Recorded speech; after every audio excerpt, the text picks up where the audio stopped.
Legjenda e plakave të prillit. Nuk ka shqiptar që nuk e di këtë legjendë, por si është në të vërtetë? Historia fillon në ato ditët e para të prillit, kur natyra sapo ka nisur të marrë frymë. Plakat që kishin kaluar një dimër të egër, të gjatë dhe të mbyllur në shtëpi, pan rrezet e para të forta të diellit dhe u gëzuan pa mas. Ato menduan se e mposhtën natyrën.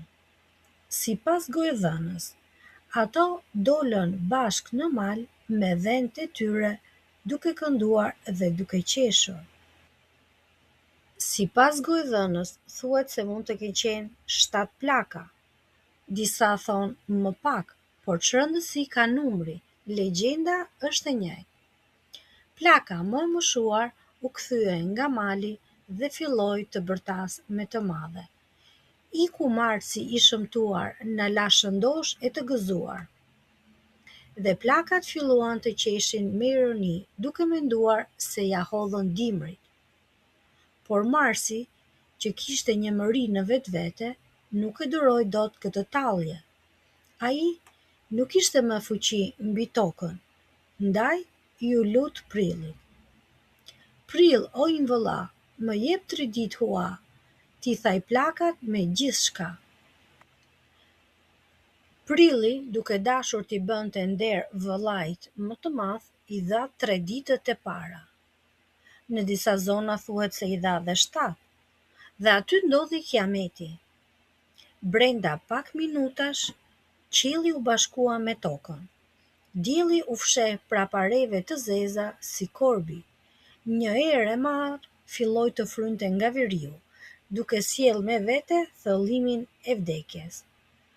Bora nisi të binte aq dendur sa plakat nuk po shihnin më as njëra tjetrën dhe as bagtit.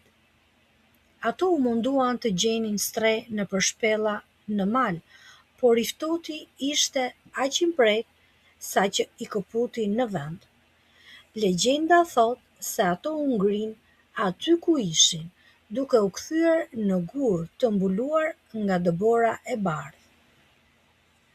Nëse sot shkon nëpër malet tona, sidomos në bjeshkët e Namuna apo Malsinë e Madhe, do të gjesh disa formacione shkëmbore që vendasit i quajnë gurët e plakave.